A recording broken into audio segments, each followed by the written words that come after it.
Hi guys, welcome to the video where today I will be showcasing the cheapest Corsa VXR on Facebook Marketplace. A little bit of history about the car before we crack on. I first saw the car on Facebook Marketplace listed for £800. At first we thought it wouldn't come of it, you know, it's going to be one of them ones where the geezer doesn't reply back or is one's looking for Corsa VXRs. But luckily the owner did reply back, and he was actually selling it as spares and repairs because there was a lot of oil coming through onto the oil tank into the coolant reservoir. So he suspected that the head gasket had failed. When we turned up to view the car, first thing we did was obviously come to the coolant reservoir and tested how much oil was actually in the coolant, which wasn't actually that much, just a top layer of film, but there is definitely oil in the coolant. But because we brought some stock leak with us, we just thought we'd chance it. The car was in Wales, so we had to drive it all the way back from Wales to Coventry, which is about 2.5 hours. Worst case scenario, we had a tow over and we could just tow ourselves out of trouble. Before we went to actually view the car, the owner had sent us a video, just a quick walk around the vehicle, just shows the condition of the car, and actually started the engine for us. In the video it sounded sweet as a nut, revved it up, it was all sweet. So when we went to view the car, did exactly the same thing, started up, revved it, was sweet. Didn't take it for a road test because obviously there's no seats in the car, which for some reason, there's no reason for it, the seats are pretty much the same value as the car. So whenever someone sells them or splits them, the seats are the first things to go. So I didn't road test it. Had to chuck the Corbo bucket seat from out of the Fiesta. I had to chuck that in there just to get it home. And then as soon as I drove it round the corner, went to accelerate out of the junction, there was no power, engine light, misfire, the works. So I was like, it's a good start.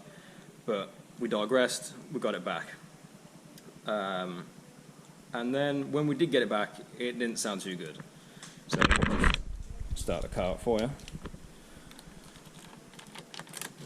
Sure.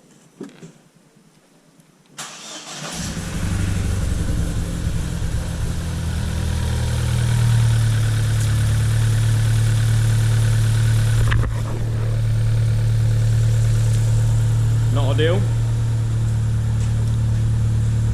So a little bit more work needs doing to the engine than what we had first had thought. But luckily, because I work for a company called Wayside Performance, who specialise in VXR, Ford stuff, STs, RSs and stuff, we can get parts for these engines relatively cheap. So rebuilding the engine isn't going to be too much of an issue for us. Just means that it's going to be an even more in-depth rebuild of the Corsa, which would be good for you guys.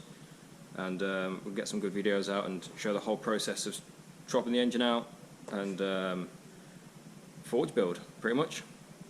So yeah, we just pulled the Corsa out outside to get a good look at the bodywork because the line's not very good inside, and the car's fixed itself, which is a bonus.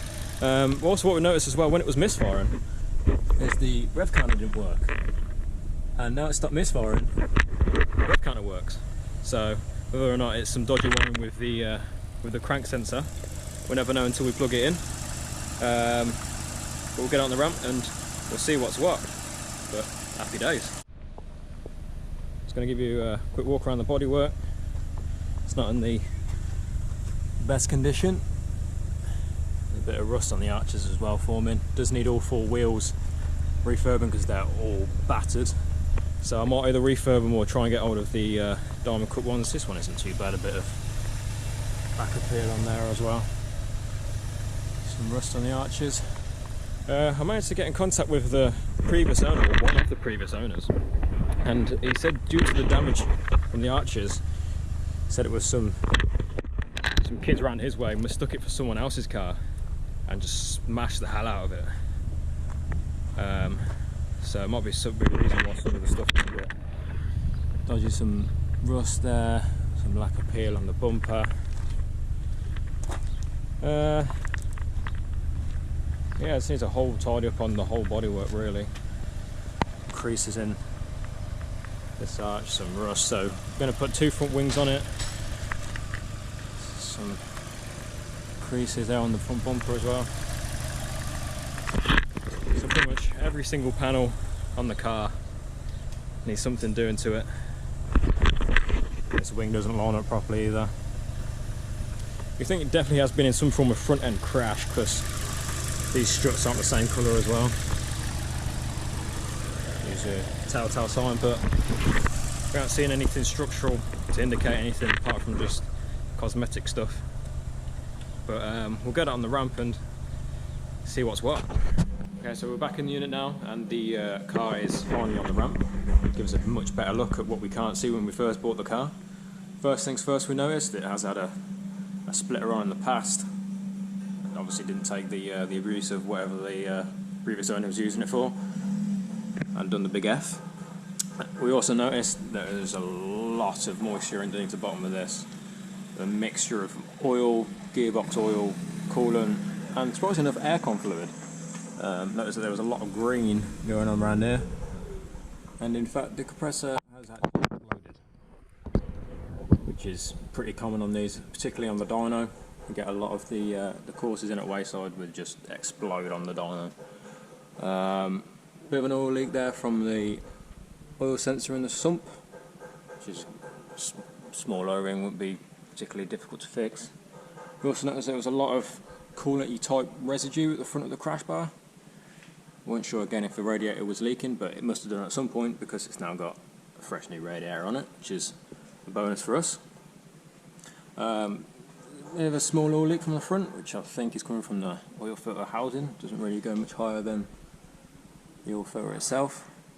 Also noticed when I came back into the unit to drop it off, when I brought it back from Wales, noticed that there was quite a bit of a bottom end knock, and then just thought it was the engine giving out because it was misfire on the whole way home. Brought it into the unit and noticed when I put my foot on the clutch and it stopped. Sort of indicates something, obviously transmission side. If the put your clutch down, it completely disconnects the engine and the gearbox. And we've noticed that there is quite a lot of gearbox oil coming from somewhere, being splattered all over the place, and at the bottom of the battery tray and the chassis leg and absolutely everywhere. So when the engine comes out, it's probably going to need a gearbox rebuild as well. Just moving on to the suspension side of the vehicle, which actually looks relatively decent. Just needs a track rod end on this side, so near side track rod, again not that expensive. Notice that there was play from this offside lower arm.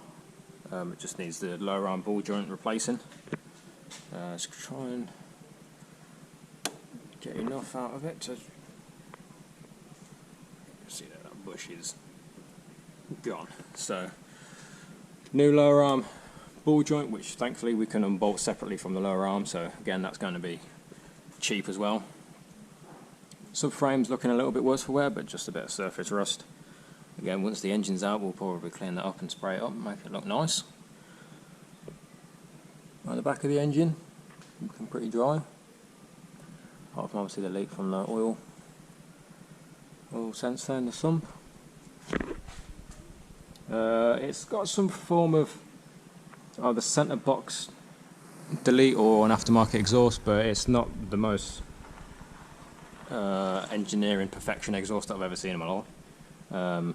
Actually steps down multiple times. There's a weld sleeve there, but it drops down quite a bit there. Another sleeve clamp there, rusting away and blown a little bit. A relatively new looking back box,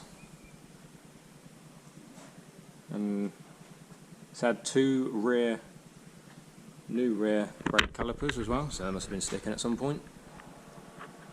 But all in all, it's all looking pretty good considering it was an £800 Corsa. You know, for the suspension side, all we really need to do, two cheap components, and it's looking pretty good.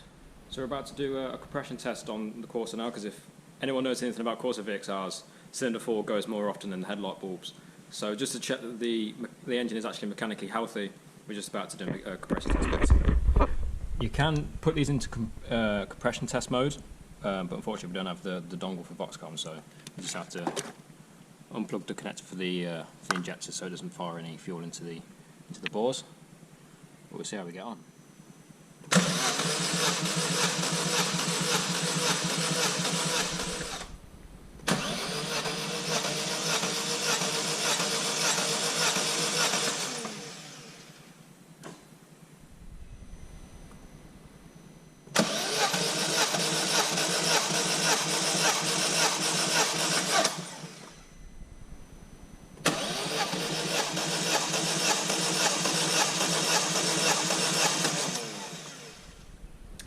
So the compression test was pretty conclusive and condemning for the engine.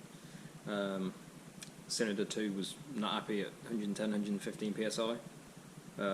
Cylinder 1 seemed pretty happy, 170, 175, and even though cylinder 4 was matching it, so it should be healthy compared to the compression test, but we could actually look down into the bores that unfortunately I can't show on camera. On top of the piston is just wet.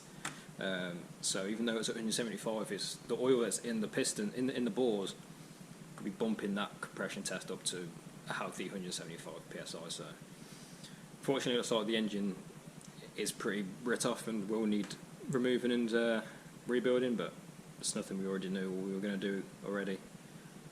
But just proves that compression testing on these isn't really solid fact, because the oil in the bores can be bumping the compression testing up. But we'll find out the actual damage to the cylinder 4 when we do drop it, and when we strip it we can find out. So that's going to be it for this video today, guys. To give us a quick insight in the condition of the vehicle, what state it's in, what needs to be doing, what doesn't need to be doing. There's a lot of work to be done, especially on the engine. Next video we'll drop it out, drop the engine and gearbox all out, and then we'll start stripping the engine down and see what actually the condition of the pistons are actually in. So it'll be good to see, considering how decent the engine ran when it wasn't misfiring. It would be interesting to see the actual damage and how well they can run, even with the internal damage. But thanks for watching, guys. See you in the next one.